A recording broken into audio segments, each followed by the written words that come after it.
മുട്ടുവേദന വളരെ യങ് ആയിട്ടുള്ള ആൾക്കാർ മുതൽ മുതിർന്ന ആൾക്കാരിലും ഇന്ന് കണ്ടുവരുന്ന ഒരു ബുദ്ധിമുട്ടാണ്. എന്തൊക്കെയാണ് ഇതിൻ്റെ കാരണങ്ങൾ? മുട്ടുവേദന എന്ന് നോക്കുമ്പോൾ ബേസിക്കലി അത് പലതരത്തിലുണ്ട്. ഒന്ന് ആർത്രൈറ്റിസ് കാരണം, അതായത് ഇൻഫ്ലമേഷൻ കാരണം വരുന്നത് റുമറ്റോയ്ഡ് ആർത്രൈറ്റിസ്, വാതസംബന്ധമായിട്ടുള്ള പ്രോബ്ലം. രണ്ടാമത് വരുന്നത് നമ്മുടെ തേയ്മാനം കാരണം വരുന്നത്. അത് യൂഷ്വലി നമുക്കൊരു 60 വയസ്സിൻ്റെ മുകളിലേക്കുള്ള ആൾക്കാർക്കാണ് തേയ്മാനങ്ങളായിട്ട് വരുന്നത്. ഇതിന് പല സ്റ്റേജസ് ഉണ്ട്. ഇനീഷ്യൽ സ്റ്റേജസ് എന്ന് പറയുമ്പോഴത്തേക്കും അതിൻ്റെ കാർട്ടിലേജ്, അതായത് മുട്ടിൻ്റെ രണ്ടിൻ്റെ ഇടയ്ക്കായിട്ടൊരു കുഷ്യനായിട്ടൊരു കാർട്ടിലേജ് ഉണ്ട്. ആ കാർട്ടിലേജ് ഉരസി പോകുമ്പോഴാണ് നമുക്ക് പെയിൻ സ്റ്റാർട്ട് ചെയ്യുന്നത്. അതാണ് സാധാരണ ഈ തേയ്മാനങ്ങൾ എന്ന് പറയുന്നത്. പക്ഷേ ഇൻഫ്ലമേറ്ററി അല്ലെങ്കിൽ ആമവാദം അല്ലെങ്കിൽ വാതസംബന്ധമായിട്ടുള്ള പ്രശ്നങ്ങളെന്ന് പറയുമ്പോൾ അത് നമ്മുടെ ഇമ്മ്യൂണിറ്റി തന്നെ നമ്മുടെ ബോഡീനെ റിയാക്ട് ചെയ്ത് അതിനെ ഡിസ്ട്രോയ് ചെയ്യുമ്പോഴാണ് അതിന് വാദത്തിൻ്റെതായിട്ടുള്ള പ്രോബ്ലംസ് പറയുന്നത്. ഈ രണ്ട് കാരണങ്ങൾ കൊണ്ടാണ് യൂഷ്വലി നമുക്ക് മുട്ടുവേദന അനുഭവപ്പെടുന്നത്. ഇപ്പോൾ മുട്ടുവേദനയുള്ള എന്തെങ്കിലും ഒരു ഫിസിക്കൽ ഇഷ്യൂ വരുന്ന സമയത്ത് എക്സസൈസ് ചെയ്യൂ എന്നാണ് നമ്മൾ നോർമലി പറയുന്നത്. പക്ഷെ മുട്ടുവേദനയുള്ള ഒരാൾ എക്സസൈസ് ചെയ്യുന്നത് എത്രത്തോളം നല്ലതായിരിക്കും, അതോ ദോഷമാണോ ചെയ്യുന്നത്? നമ്മൾ പലപ്പോഴും ആലോചിച്ച് നോക്കുമ്പോൾ ഒരു 20 വർഷം മുമ്പ് വരെ ഇത്രയും നീ റീപ്ലേസ്മെൻറ്റ് സർജറീസ് നമുക്ക് ഇവിടെ ഇല്ലായിരുന്നു. പക്ഷേ നമ്മുടെ ലൈഫ് സ്റ്റൈൽ അതനുസരിച്ച് മാറുന്നു. പണ്ട് ആൾക്കാർ പാടത്തും പറമ്പിലും പോയി ജോലികൾ ചെയ്യുന്നുണ്ടായിരുന്നു. അവരുടെ മസിൽസ്, ബോൺസ് വളരെ സ്ട്രോങ് ആയിരുന്നു. പക്ഷേ ഇപ്പോഴത്തെ കാലത്ത് നമ്മൾ ഒരു അടുത്തുള്ളൊരു കടയിൽ പോകണമെങ്കിൽ തന്നെ നമ്മൾ കാറിൽ പോകുന്നു, അല്ലെങ്കിൽ നടന്നു പോകുന്നത് വളരെ വളരെ കുറവാണ്. നമ്മുടെ മസിൽസ് ഉപയോഗിക്കുമ്പോൾ മാത്രമേ നമ്മുടെ ബോൺസിന് സ്ട്രെങ്ത് ഉണ്ടാവുള്ളൂ. അത് കാരണം കൊണ്ട് തന്നെ നമുക്ക് ഇപ്പോൾ ഒത്തിരി കൂടുതലായിട്ട് നമുക്ക് ഡീജനറേറ്റീവ്, അതായത് തേയ്മാനങ്ങൾ കാരണമുള്ള പ്രോബ്ലംസ് നമ്മൾ കാണുന്നുണ്ട്. എക്സസൈസുകൾ നമ്മൾ ചെയ്യുന്നത് എന്തുകൊണ്ടും നല്ലതാണ്. പക്ഷേ അക്യൂട്ട് സ്റ്റേജിൽ, അതായത് ഒരു വേദന വരുമ്പോൾ ഓടിപ്പോയി എക്സസൈസ് ചെയ്യുന്നതിൽ കാര്യമില്ല.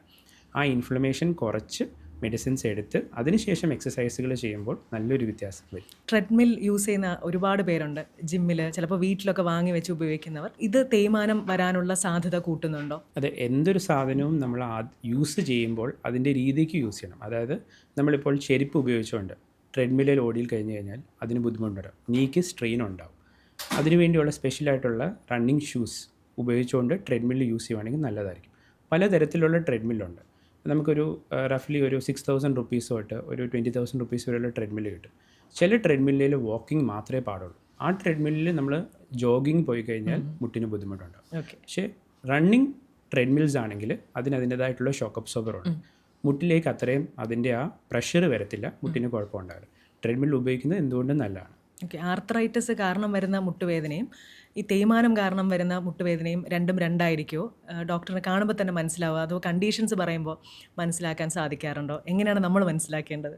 ആർത്രൈറ്റിസ് കാരണമുള്ള തേയ്മാനം എന്ന് പറയുമ്പോൾ അവർക്ക് രോഗിക്ക് നേരത്തെ തന്നെ അതിനുള്ള മെഡിക്കേഷൻ, അല്ലെങ്കിൽ പല ജോയിൻസിൽ പെയിൻ ഉണ്ടാവും. തേയ്മാനം കാരണമുള്ളത് ആ ഒരു പർട്ടിക്കുലർ ജോയിൻറ്റ് മാത്രമേ, എസ്പെഷ്യലി വെയിറ്റ് ബെയറിംഗ് ജോയിൻസ്, ഭാരം കൊടുക്കുന്ന ജോയിൻസിന് മാത്രമേ നമുക്ക് തേയ്മാനങ്ങൾ വരത്തുള്ളൂ.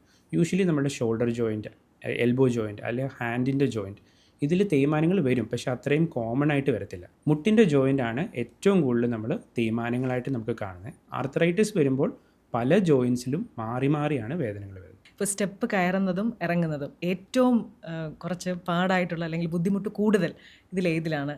കയറുമ്പോഴാണോ ഇറങ്ങുമ്പോഴാണോ ഈ മുട്ടുവേദനയുള്ള ആൾക്കാർ കൂടുതൽ ശ്രദ്ധിക്കേണ്ടത്? എപ്പോഴും കയറുമ്പോഴാണ് നമ്മൾക്ക് ഏറ്റവും നമ്മുടെ ബോഡി അത്രയും ഫ്രണ്ടിലേക്ക് പുഷ് ചെയ്ത് കൊടുക്കണം. അപ്പോൾ അതിന് നമുക്ക് മുട്ടിന് തന്നെ 3 ജോയിൻസ് ഉണ്ട്. ഒന്ന് ഈ തൊടയുടെ എല്ലും താഴത്തെ എല്ലിൻ്റെ ഇടയ്ക്കുള്ള 2 ജോയിൻറ്റ്, പിന്നെ അതുകൂടാതെ നമ്മുടെ ചിരട്ടയുടെ ജോയിൻ്റ് ഉണ്ട്. ഈ ചിരട്ടയുടെ ജോയിൻറ്റ് വരുന്നത് മാക്സിമം നമ്മൾ സ്റ്റെപ്പ് ചവിട്ടി കയറുമ്പോഴാണ്. അതാണ് നമുക്ക് ഏറ്റവും കൂടുതൽ ബുദ്ധിമുട്ട്. ഇറങ്ങുമ്പോൾ നമ്മൾ കാല് ഫുൾ സ്ട്രെയിറ്റ് ആയിട്ടാണ് ഇറങ്ങുന്നത്. അപ്പോൾ ആ മുട്ടിലെ ജോയിൻസിലേക്ക് അധികം ബുദ്ധിമുട്ട് വരത്തില്ല. നീ റീപ്ലേസ്മെൻറ്റ് സർജറി ഇന്ന് നമ്മൾ ഒരുപാട് കേട്ടിട്ടുള്ളൊരു ടേമാണ്. അപ്പോൾ ഏതെല്ലാം കണ്ടീഷനിലാണ് ഇത് നീ റീപ്ലേസ്മെൻറ്റ് സർജറി ചെയ്യേണ്ട ഒരു കണ്ടീഷനാണ് എന്ന് ഡോക്ടറും പേഷ്യൻറ്റും മനസ്സിലാക്കേണ്ടത്? ഇത് 2-3 കാരണങ്ങളാണ് നമ്മൾ നോക്കുന്നത്. ഒന്ന്, പേഷ്യൻറ്റിന് തുടർച്ചയായിട്ട് വേദന, അതായത് സാധാരണഗതിയിൽ കടന്നുറങ്ങുന്ന സമയത്തും പേഷ്യൻറ്റിന് മുട്ടിന് വേദന ഉണ്ടെങ്കിൽ അതൊന്ന്. രണ്ടാമത്, നോർമൽ ആക്ടിവിറ്റീസ്, അതായത് പേഷ്യൻ്റെ തന്നെ നോർമൽ ആക്ടിവിറ്റീസ് ചെയ്യാൻ ബുദ്ധിമുട്ടുണ്ട്. രാവിലെ എണീച്ച് ബ്രഷ് ചെയ്യുക, രാവിലെ എഴുന്നേക്കാൻ ബുദ്ധിമുട്ട്, ചെയറിൽ നിന്ന് എഴുന്നേക്കാൻ ബുദ്ധിമുട്ട്, കാറയിലേക്ക് കാലെടുത്ത് വെക്കാൻ വേണ്ടിയുള്ള ബുദ്ധിമുട്ട്, സ്റ്റെപ്പ് കയറാനുള്ള ബുദ്ധിമുട്ട്, ഇത് എല്ലാം കണക്കിലെടുക്കണം. രണ്ടാമത്, നമ്മൾ പേഷ്യൻറ്റിനെ ക്ലിനിക്കലി എക്സാമിൻ ചെയ്ത് നോക്കും, എക്സ്റേ എടുത്ത് നോക്കും. ക്ലിനിക്കലി എക്സാമിൻ ചെയ്യുന്നത് ബേസിക്കലി എന്തോരം വളവുണ്ട്, മുട്ടിന് എന്തെങ്കിലും പ്രശ്നങ്ങളുണ്ടോ എന്നുള്ള കാര്യങ്ങളാണ്. രണ്ടാമത്, എക്സ്റേ എടുത്ത് നോക്കുമ്പോൾ നമുക്ക് ആ ഓരോ ജോയിൻറ്റിൻ്റെയും ഗ്യാപ്പ് അസസ് ചെയ്യാൻ പറ്റും. ഗ്യാപ്പ് എന്ന് പറഞ്ഞാൽ അതിന് എന്തോരം തേയ്മാനങ്ങൾ ഉണ്ടെന്നും എന്തോരം ബാക്കി തേയ്മാനങ്ങൾ വരാനുള്ള സാധ്യത ഉണ്ടെന്നും നമുക്ക് മനസ്സിലാക്കാൻ പറ്റും. ഇതിൻ്റെ അടിസ്ഥാനത്തിലാണ് നമ്മൾ നീ റീപ്ലേസ്മെൻറ്റ് സർജറി പേഷ്യൻറ്റിനോട് പറയുന്നത്. അത് 4 ഗ്രേഡായിട്ടാണ് നമ്മൾ തീരുമാനിക്കുന്നത്. ഇനീഷ്യൽ സ്റ്റേജിൽ പേഷ്യൻറ്റ് പെയിൻ വരും. രണ്ടാമത്തെ സ്റ്റേജിലാണ് നമുക്ക് എക്സ്റേ ഫൈൻഡിങ്സ് കാര്യങ്ങൾ വരുന്നത്. മൂന്നാമത്തെ സ്റ്റേജ് എന്ന് പറയുമ്പോൾ എല്ലുകൾ തമ്മിൽ ഉരയാൻ തുടങ്ങുന്നത്. ആ ഒരു സ്റ്റേജ് വരുമ്പോൾ മാത്രമേ നമ്മൾ നീ റീപ്ലേസ്മെൻറ്റ് സർജറി സജസ്റ്റ് ചെയ്യാറുള്ളൂ. ഇപ്പോൾ ഏത് ഒരു അസുഖമാണെന്നുണ്ടെങ്കിലും തുടക്കത്തിൽ ചികിത്സിച്ചാൽ ഇത്രയധികം ബുദ്ധിമുട്ടിലേക്കൊന്നും നമുക്ക് പോകേണ്ടതില്ല എന്ന് നമുക്കറിയാം. ഇപ്പോൾ നീ റീപ്ലേസ്മെൻറ്റിലേക്ക് എനിക്ക് പോകേണ്ട, അതിന് മുമ്പേ എനിക്ക് എൻ്റെ രോഗാവസ്ഥ തിരിച്ചറിയണം. അങ്ങനെയാണെന്നുണ്ടെങ്കിൽ ഇനിഷ്യൽ ലക്ഷണങ്ങൾ എന്തൊക്കെയാണ്? ഇനീഷ്യൽ ലക്ഷണങ്ങൾ എന്തുകൊണ്ടും പെയിനാണ്. അതായത് നമുക്ക് സാധാരണ ഒരാൾ നടക്കുമ്പോൾ ഒരിക്കലും അവർക്ക് മുട്ട് അവിടെ ഉണ്ടെന്ന് നമുക്ക് തോന്നാറില്ല. പക്ഷേ നിങ്ങൾക്ക് എപ്പോഴെങ്കിലും ആ മുട്ട് അവിടെ ഉണ്ടെന്ന് നമുക്കൊരു ഫീലിംഗ് ഉണ്ടെങ്കിൽ ഡെഫിനറ്റ്ലി അത് ചെക്ക് ചെയ്ത് നോക്കുന്നത് നല്ലതായിരിക്കും. പല കാരണം കൊണ്ട് അത് വരാം. ചിലപ്പം തേയ്മാനങ്ങളാവണമെന്നില്ല. മുട്ടിൻ്റെ ഇടയ്ക്ക് മെനിസ്കസ് എന്ന് പറഞ്ഞൊരു വാഷർ പോലത്തെ സാധനമുണ്ട്. അതിലെന്തെങ്കിലും ചെറിയ കീറലോ അങ്ങനെ എന്തെങ്കിലും വരുവാണെങ്കിൽ, അല്ലെങ്കിൽ ലിഗമെൻസിൽ എന്തെങ്കിലും ഇഷ്യൂസ് വരുവാണെങ്കിലും ഇതുപോലെ നമുക്ക് ആ ഫീലിംഗ് ഉണ്ടാവും. അങ്ങനെ എന്തെങ്കിലും ഉണ്ടെങ്കിൽ ഡെഫിനറ്റ്ലി ഒരു ഡോക്ടറെ കണ്ട് അത് പരിശോധിച്ച് നോക്കുന്നത് നല്ലതായിരിക്കും. ഇപ്പോൾ ചിലർ പറയും ക്രിക്കറ്റ് ബോൾ വന്ന് ഇടിച്ചതാണ്, അല്ലെങ്കിൽ എന്തെങ്കിലും ഒരു ഇടി കിട്ടിയതാണ്, വീഴുന്നതാണ് എന്നൊക്കെ നമ്മൾ പറഞ്ഞു കേട്ടിട്ടുണ്ട്. പക്ഷേ ഇതൊന്നും ഇല്ലാതെ തന്നെ ഈ മുട്ടുവേദന വരാനുള്ള സാധ്യതയുണ്ടോ? ഉണ്ട്. ഇത് എപ്പോഴും നമ്മുടെ ഒരു ഹിഞ്ച് ജോയിൻ്റാണ്. മുട്ടെന്ന് പറയുന്നത് ഒരു ഹിഞ്ച് ജോയിൻ്റാണ്. എത്ര നമ്മൾ ലൂബ്രിക്കേഷൻ കൊടുത്താലും കുറച്ച് കഴിയുമ്പോഴത്തേക്കും അതിന് തേയ്മാനങ്ങൾ വരും. പക്ഷേ നമ്മുടെ ബോഡി എന്ന് പറഞ്ഞു കഴിഞ്ഞാൽ എന്തൊക്കെ സംഭവിച്ചാലും അത് റിക്കവർ ചെയ്യും. നമ്മൾ യങ് ആയിരിക്കുമ്പോഴും നമ്മുടെ മുട്ടിൽ തേയ്മാനങ്ങൾ സംഭവിക്കുന്നുണ്ട്. പക്ഷേ അതിൻ്റെ റിക്കവറി വളരെ മടങ്ങ് ഫാസ്റ്ററാണ്. അതായത് നമ്മൾ ഒന്ന് തേയ്മാനം സംഭവിക്കുമ്പോൾ അന്ന് ദിവസം തന്നെ അത് കംപ്ലീറ്റ്ലി റിക്കവർ ചെയ്യും. പക്ഷേ നമ്മൾ ഏജ് ആവുന്നതനുസരിച്ച് നമ്മുടെ റിക്കവറി പൊട്ടൻഷ്യൽ വളരെ കുറവാണ്. അതുകൊണ്ട് തന്നെ ഒരു 60 വയസ്സിന് ശേഷം അത് കഴിയുമ്പോഴത്തേക്കും നമ്മുടെ റിക്കവറി വളരെ കുറവാണ്. അത് കാരണം തേയ്മാനങ്ങൾ കൂടുകയും ചെയ്യും. അതുകൊണ്ടാണ് ഈ തേയ്മാനങ്ങൾ കൂടുതലായിട്ട് നമുക്കൊരു 50 വയസ്സിൽ 60 വയസ്സിന് മുകളിലേക്ക് വരുന്നത്. നീ റീപ്ലേസ്മെൻറ്റ് സർജറി നമ്മൾ പറയുന്നത് ഏത് ഏജ് ഗ്രൂപ്പിനോടാണ്? അതോ അങ്ങനെ ഒരു ഏജ് ഗ്രൂപ്പ് അതും ഈ സർജറിയും തമ്മിൽ എന്തെങ്കിലും ബന്ധമുണ്ടോ? പല കാരണം കൊണ്ട് നീ റീപ്ലേസ്മെൻറ്റ് സർജറി ചെയ്യാം. മെയിനായിട്ടുള്ള കാരണം എന്ന് പറഞ്ഞാൽ നമുക്ക് ഓസ്റ്റിയോ ആർത്രൈറ്റിസ്, അതായത് തേയ്മാനം കാരണമുള്ള നീ റീപ്ലേസ്മെൻറ്റ്. അത് യൂഷ്വലി നമ്മൾ 50 വയസ്സിന് താഴേക്കുള്ള ആൾക്കാർക്ക് ചെയ്യാറില്ല. പക്ഷേ ചില ആൾക്കാരിൽ എന്തെങ്കിലും മുട്ടിൽ ഒരു ആക്സിഡൻറ്റോ അങ്ങനെ എന്തെങ്കിലും കാരണം ഒരു ഇൻട്രാ ആർട്ടിക്കുലാർ ഫ്രാക്ചർ വന്നിട്ട് അത് കറക്റ്റായിട്ട് യോജിച്ചില്ല എന്നുണ്ടെങ്കിൽ അവർക്ക് ഏർലി ആയിട്ട് തേയ്മാനങ്ങൾ വരും. രണ്ടാമത് അവിടുത്തെ ബ്ലഡ് സർക്കുലേഷൻ എന്തെങ്കിലും ഇഷ്യൂസ് വന്നിട്ട് ആ ബോണിന് എന്തെങ്കിലും ഡിഫിക്കൽട്ടി വരുവാണെങ്കിലും അവർക്ക് തേയ്മാനങ്ങൾ വരും. അത് വളരെ ഏർലി ഏജാണ്. ഒരു 20 വയസ്സ് മുതൽ വരാനുള്ള സാധ്യത ഉണ്ട്. പക്ഷേ ഒരു 90% ആൾക്കാർക്കും ഒരു 50 അല്ലെങ്കിൽ 60 വയസ്സിന് ശേഷമായിരിക്കും തേയ്മാനങ്ങളായിട്ട് വരും. ഈ നീ റീപ്ലേസ്മെൻറ്റിൽ ശരിക്കും നമ്മൾ എന്താ ചെയ്യുന്നത്? ഇപ്പോൾ ഞാൻ വെറുതെ ഇങ്ങനെ ചിന്തിക്കുമ്പോൾ ഒരു ഇരുമ്പ് ഗോളം എൻ്റെ മുട്ടിൽ എടുത്ത് വെക്കുകയാണോ എന്ന് എനിക്ക് വെറുതെ എങ്ങനെ തോന്നുന്നതാണ്. ശരിക്കും എന്താണ് ചെയ്യുന്നത്? ഇത് പല പേഷ്യൻസും എന്നോട് ചോദിച്ചിട്ടുള്ള ഒരു ക്വസ്റ്റ്യനാണ്. എല്ലാവരും വിചാരിച്ചിരിക്കുന്ന മുട്ട് കട്ട് ചെയ്ത് വേറൊരു സാധനം മാറ്റി വെക്കുക. അതെ, ഇതങ്ങനെയല്ല. മുട്ടിൻ്റെ ഏതൊക്കെ ഭാഗങ്ങളാണ് തേഞ്ഞു പോയിരിക്കുന്നത് അത് കറക്റ്റായിട്ട് ആ ഇംപ്ലാന്റിൻ്റെ ഷേപ്പിൽ നമ്മൾ ഷേവ് ചെയ്ത് കൊടുക്കും. എന്നിട്ട് ഒരു ഇംപ്ലാന്റ് അതിലേക്ക് ഘടിപ്പിച്ച് കൊടുക്കുകയാണ് ചെയ്യുന്നത്. അത് അതിൻ്റെ ഏറ്റവും അറ്റത്തെ ഭാഗം, അതായത് രണ്ട് ബോൺ തമ്മിൽ ഒരയുന്ന ഭാഗത്ത് നമ്മളൊരു മെറ്റലിൻ്റെ ഒരു പീസ് കൊടുക്കും. അതിൻ്റെ ഇടയ്ക്ക് ഒരു വാഷർ പോലത്തെ ഒരു പ്ലാസ്റ്റിക്കിൻ്റെ കുഷ്യൻ കൊടുക്കും. അതാണ് ചെയ്യുന്നത്. അല്ല മുട്ട് കംപ്ലീറ്റ് ആയിട്ട് കട്ട് ചെയ്ത് മാറ്റുമല്ലേ. ടോട്ടൽ നീ റീപ്ലേസ്മെൻറ്റ് എന്ന് നമ്മൾ കേൾക്കും. അതുപോലെ തന്നെ പാർഷ്യലും സാധ്യമാണ്. പാർഷ്യൽ നീ റീപ്ലേസ്മെൻ്റ് ആണ് നമ്മൾ ചെയ്യുന്നത് എന്നുണ്ടെങ്കിൽ രോഗിക്ക് ചികിത്സയ്ക്ക് ശേഷം കിട്ടുന്ന സുഖം അല്ലെങ്കിൽ ചെയ്യാൻ പറ്റുന്ന കാര്യങ്ങൾ കുറച്ച് ബെറ്റർ ആയിരിക്കും എന്ന് തോന്നുന്നു അല്ലേ? ഇത് പലർക്കും ഇപ്പോൾ ലേറ്റസ്റ്റ് ഒരു ഏകദേശം ഒരു 10 വർഷമായിട്ട് മാർക്കറ്റിലുള്ളതാണ് ഈ പാർഷ്യൽ നീ റീപ്ലേസ്മെൻറ്റ്. പലരും പല രീതിയിലും നമ്മളത് ചെയ്ത് നോക്കിയിട്ടുണ്ട്. പക്ഷേ പെർഫെക്ഷൻ വളരെ വളരെ ഇമ്പോർട്ടൻ്റ് ആണ്.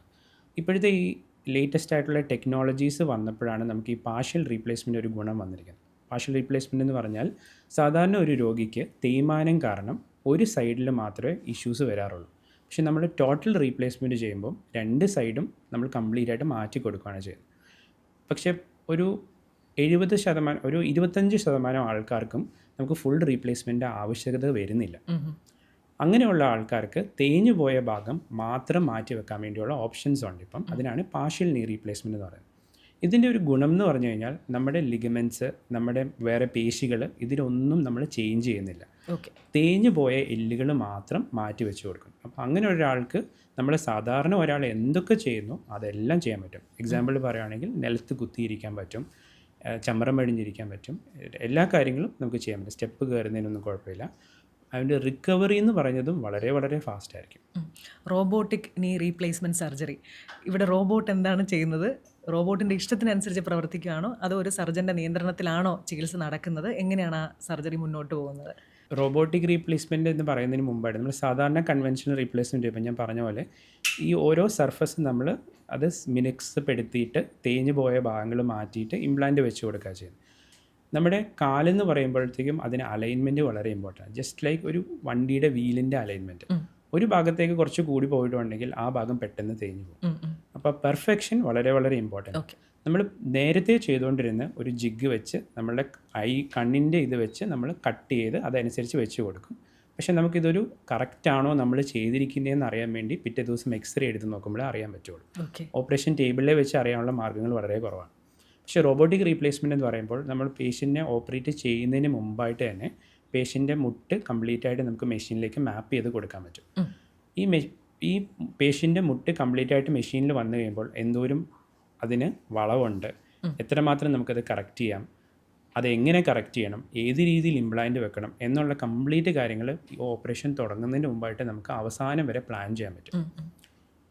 നമ്മൾ സാറ്റിസ്ഫൈഡ് ആണ്, അതായത് ഒരു സർജൻ ആ പേഷ്യൻറ്റിന് വേണ്ട അലൈൻമെൻ്റ് ആണെന്ന് സാറ്റിസ്ഫൈഡ് ആണെങ്കിൽ മാത്രം നമുക്ക് പ്രൊസീഡ് ചെയ്യാൻ പറ്റും.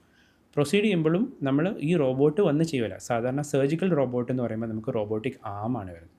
ഈവൻ ഓർത്തോപെഡിക്സിലും റോബോട്ടിക് ആമുണ്ട്, പാസീവ് മെഷീൻസ് ഉണ്ട്, ആക്റ്റീവ് മെഷീൻസ് ഉണ്ട്. പാസീവ് മെഷീൻസ് എന്ന് പറഞ്ഞു കഴിഞ്ഞാൽ നമ്മൾ സർജൻ കൈ പിടിച്ച് ചെയ്യുന്ന മെഷീൻസിനാണ് പാസീവ് മെഷീൻസ് എന്ന് പറഞ്ഞാൽ കംപ്ലീറ്റ്ലി സർജൻ്റെ കൺട്രോളിൽ വരുന്നതാണ്. ആക്റ്റീവ് മെഷീൻസ് എന്ന് പറഞ്ഞാൽ നമ്മളൊരു പ്ലാൻ റെഡിയാക്കി റോബോട്ടിന് കൊടുത്തു കഴിഞ്ഞാൽ അതൊരു സൈഡിൽ നിന്ന് കട്ട് ചെയ്ത് മറ്റേ സൈഡ് വരെ പോകും. പക്ഷേ നമ്മൾ അതിൻ്റെ എങ്ങനെയാണോ കട്ട് ചെയ്യേണ്ട രീതികൾ കാര്യങ്ങൾ നമ്മൾ റോബോട്ടിന് പറഞ്ഞു കൊടുക്കണം. ഇങ്ങനെ വരുമ്പോൾ പ്രിസിഷനാണ് ഇതിനകത്ത് ഏറ്റവും വലിയ ഇമ്പോർട്ടൻ്റ് ആയിട്ടുള്ളത്. നമ്മൾ സാധാരണ ഒരു സോ വെച്ച് കട്ട് ചെയ്യുമ്പോൾ എപ്പോഴും 1-2 മില്ലിമീറ്റർ വ്യത്യാസം വരുന്നുണ്ട്. പക്ഷേ റോബോട്ടിക് സർജറി വെച്ച് ചെയ്യുമ്പോൾ 1 മില്ലിമീറ്റർ 2 മില്ലിമീറ്റർ അതിനകത്ത് വ്യത്യാസം വരില്ല. സർജൻ എന്ത് പ്ലാൻ ചെയ്തോ അത് തന്നെയായിരിക്കും അവസാനത്തെ വന്നിരിക്കുന്നത്. ഓക്കെ, മുട്ടുവേദനയാണ് ഇനി റീപ്ലേസ്മെൻറ്റ് സർജറി ഡോക്ടർ പറഞ്ഞു. അപ്പോൾ എത്ര ദിവസങ്ങൾ കൊണ്ട് എനിക്ക് എൻ്റെ വർക്കിലേക്ക് തിരിച്ചെത്താൻ സാധിക്കും എന്നുള്ളതായിരിക്കും പലരുടെയും സംശയം. അപ്പോൾ എത്രത്തോളമാണ് ഇതിൻ്റെ ഒരു റെസ്റ്റിംഗ് ടൈം, എത്രത്തോളം നമുക്ക് ക്യൂർ ചെയ്യാൻ സാധിക്കും? ഓപ്പറേഷൻ കഴിഞ്ഞ് കഴിഞ്ഞാൽ ഉടനെ തന്നെ റോബോട്ടിക് റീപ്ലേസ്മെൻ്റ് ആണെങ്കിൽ നെക്സ്റ്റ് ഡേ തന്നെ നമുക്ക് എഴുന്നേൽപ്പിച്ച് നിർത്തുകയും നടത്തുകയും പേഷ്യൻ്റെ സ്വന്തം കാര്യങ്ങൾ പേഷ്യൻ്റ് ചെയ്യാനും പറ്റും. യൂഷ്വലി നമ്മളൊരു 3 വീക്സ് വോക്കർ യൂസ് ചെയ്യാൻ പറയും. കാരണം ആ പേഷ്യൻ്റ് ആ മുട്ടുമായിട്ട് യൂസ്ഡ് ആയിട്ട് വരാൻ വേണ്ടി ഏകദേശം 3 ആഴ്ച സമയമെടുക്കും. ഏകദേശം 1-1.5 മാസം കഴിയുമ്പോൾ പേഷ്യൻ്റ് നോർമൽ ലെവലിലേക്ക് നമുക്ക് വരാൻ പറ്റും. നോർമലായിട്ടുള്ള ചെറിയ ചെറിയ ജോലികൾ ചെയ്തു വരാൻ പറ്റും. ഏകദേശം കംപ്ലീറ്റ് മുറിവുകൾ കരിഞ്ഞ് വരാൻ വേണ്ടി ഒരു 2 മാസത്തോളം എടുക്കും. ജോലിക്ക് പ്രവേശിക്കാൻ വേണ്ടി ഏകദേശം ഒരു 2-2.5 മാസം കഴിയുമ്പോൾ തൊട്ട് പോകാൻ പറ്റും.